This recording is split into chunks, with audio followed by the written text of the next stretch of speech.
қадірменді қауым, біз әдеттегідей Сұлтанмахмұт Торайғыров атындағы облыстық кітапханада мәдениет тілдерді дамыту және архив ісі облыстық басқармасының ертіс мәдениеті парақшасында сіздермен арнайы жүздесіп отырмыз.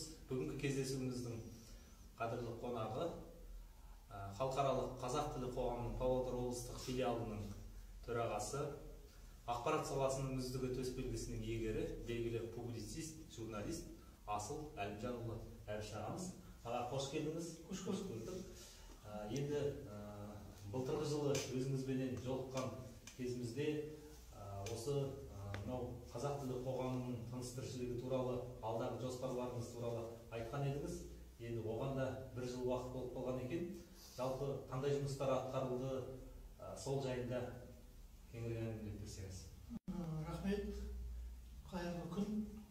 Қош көрдік деймін көрермендерге, осы парақшаның желінің. Былтыр өзіңізбен жүздесіп, біраз мәселенің басын қайырған болатынбыз. Араға жасап, менің айтқым келетіні, не өзгеріс, қандай қадамдар жасалды. Біз былтырғы жылы қараша айында халықаралық қазақ тілі қоғамының 10 жылдан аса уақыт бойы өтпеген құрылтай ұйымдастырылған. Соған қатыстық, өйткені бұның маңызы зор еді. Біздің өмірлік қоғамның жұмысы, оның жүрісі, одан ары сол құрылтайдың шешімдерімен байланысты болатын еді. Түркістан қаласында өткен құрылтайға өңірімізден барып қайттық делегациялар. Сол жерде мемлекеттік хатшы қатысты, барлық өңірлердің, облыс әкімдерінің, идеология жөніндегі орынбасарлары, министрлер қатысты, білім министрлі, парламенттің, қос палаталы парламенттің, сенаттың және мәжілістің оннан астам депутаттар қатысты. Бұл үлкен жиын болды құрылтай. Салмағы жағынан да, қаралатын мәселесі жағынан да, сол жерде өзгерістер болды. Басшылығы жағынан, құрам жағынан, халықаралық ұйымның алқа мүшелері жағынан да жарлық өзгерістердің болатыны айтылды. Содан кейін филиалдардың арғы тірлігі қалай болады, соны айтылды. Арғы тірлігі филиалдардың қалай болады дегенде, былтырғы жыл бойы біз филиалдарды қайта тіркеуден өткізу жұмыстарымен айналыстық. Яғни біздің жыл бойғы жұмысымыз ұйымдастыру шараларымен ғана болды. Әрине, бұның арасында бұған дейін атқарып жүрген тілдік ортаны қалыптастыру, тілін насихаттау, тілді үйренуге тарту жұмыстары да болып жатты. Бірақ негізгі біздің күшіміз ұйымдастыру жұмыстарына жұмсалды. Сондықтан біздің өңірде мақсатымыз бар. IT-дан хабар жасап топтастайық деген өткенде ақпарат және қоғамдық даму басшылығының мен сөйлестік. Қоғамның өкілдері бар. Сонымен қатар білім басқармасына бармақшымыз, өйткені бізде IT-мен айналысып жатқан колледждер бар екен. Олар дайындап жатқан колледждер бар, жоғары оқу орындары бар. Сол жастардың белсенді патриоттық сана сезімі жақсы, соларды тартайық, жобаларға қатыстырайық. Бұл жобалар жасап шыққаннан кейін жобаны, бұны біз талқыға саламыз, бұны біз республика, облыстың назарына ұсынамыз. Сосын бұл жобаны қаржыландыру тетігі пайда болады. Сондықтан тағы қайталайын, бұрынғыдай отырып, кабинетте отырып, қазақ тілін дамыту керек деген осы әңгіме болды. Біз сынапта болдық, жылапта болдық, баз кешіпте болдық. Атқарайық бірден. Міне осы жаңа жылда осындай кіріспек жыл. Бәрекелді, өте дұрыс. Бастамаларыңыз сәтті болсын. Енді шын мәнінде былтырғы жылғы атқарылған жұмыстарды өзіңіздің аузыңыздан естіп, көңіліміз толып отыр деп айтсақ болады. Енді алдағы уақыттағы жоба жоспарларыңыз қандай? Алдағы уақытта жоба жоспар. Біз мына былтырда айттым, көп біледі, фронт офис деген аштық. Фронт кеңсе кәсіпкерлік палатасының жанынан. Өйткені мәселенің көбі жеке кәсіпкерлік субъектілеріне болады, объектілерді, нысандарында. Енді шуда сода шығып жатады, өйткені қызмет көрсету көпшілік қызмет алғанда, қазақ тілінде неге қызмет көрсетілмейді деген дау-дамай туындап жатады. Осының бір жөнін келтірейік деп, кәсіпкерлік палатасымен жасалған меморандумға байланысты ашылған фронт кеңсенің жұмысын одан әрі жалғастырып, біз үлгілі кәсіпкерлік нысаны деген жобамыз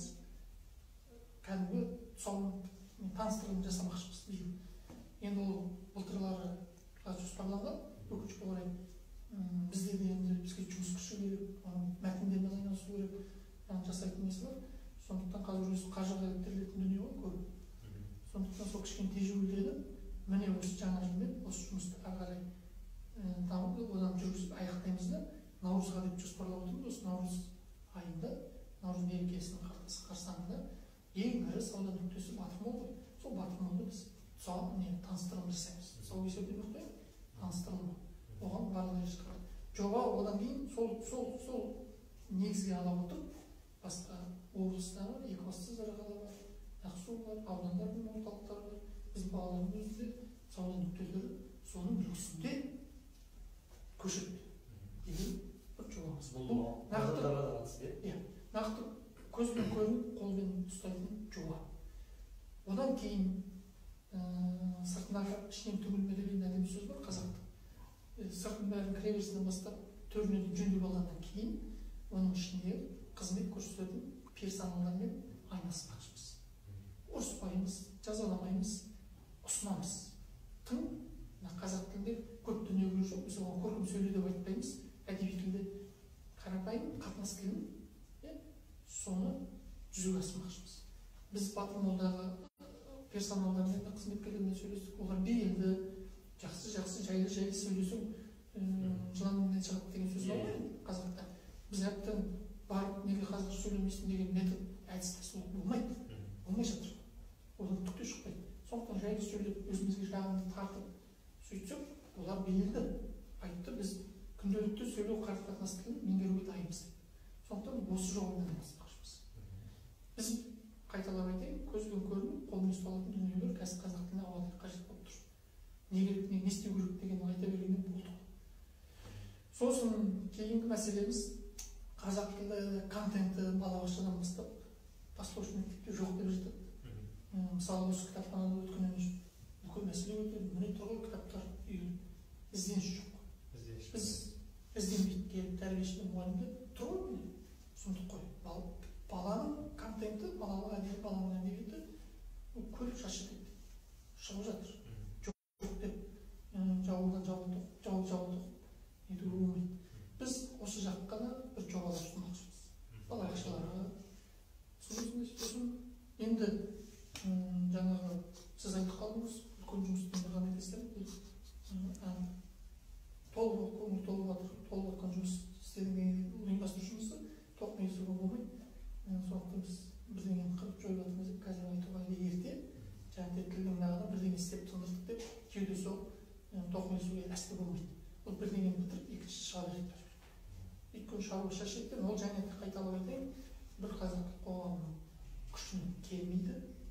Сондықтан біз қоғамдық ұйымдарды мейлінше тартып, олардың мүшемізге қабылдап, туалеттерін тапсырып, біраз солармен бірлесіп отырып жұмыс істеу керек. Сенің жаңағы бақшам, менің бақшам деген жарамай тұр. Оған осы уақытқа дейін келдік, оның нәтиже бермегенін көрдік. Артықты бердім, мен көп істедім, сен аз істедің деген ешқандай болмайды. Қазақ тілінің мақсаты жазалау, сынау емес, тағы қайталап бірігіп отырып, нәтижелі бір тілдік ортаны қалыптастыруға ықпалы бар дүниелер жасау. Бәрекелді.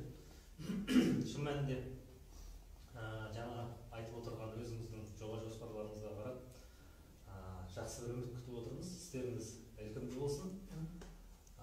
Алдағы уақытта осы айтылған дүниенің барлығы жүзеге асатынына тілекшіміз.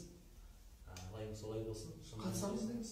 Алты айды жаңалаған қартайды деген секілді, енді қазақ тілі дамымай жатыр, көсегесі көгермей тұр деп айта берген жылауық пікірден қоғам шаршады, мезі болды шын мәнінде.